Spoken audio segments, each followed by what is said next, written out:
So here we have the Tracepro dongle, and here we can see on the screen. We'll just go to code meter control and go to web admin. Yeah, the LED is blinking. Yes. Now here we go to configuration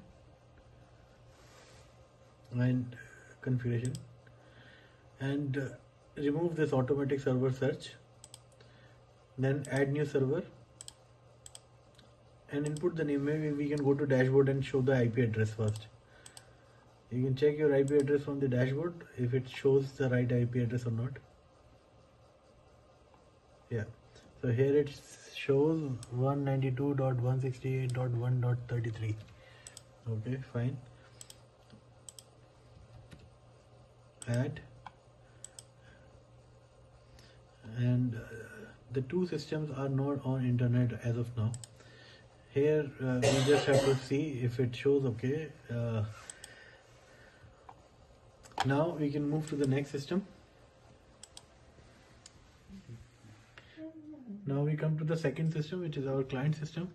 We'll ensure first that the firewall is turned off, and we'll just open firewall settings. Here we see all domain network, private network, public network are turned off. There's a workaround possible by changing something in the registry to make it run through the firewall. Then we'll go to web admin. So we'll open code meter window. We'll go to web admin. Here we see we go to configuration. Then we add a new server, which is the server's address 192.168.1.33, and then we click add, apply.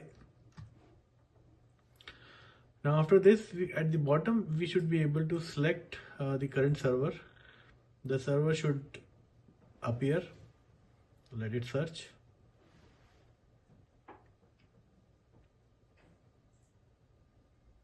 Yeah, so we see here 192.168.1.33 as our server. We can just check use IP, click apply, and here we can see that the IP address is visible with the session. Now if we minimize this window and run the Tracepro application, it should work fine.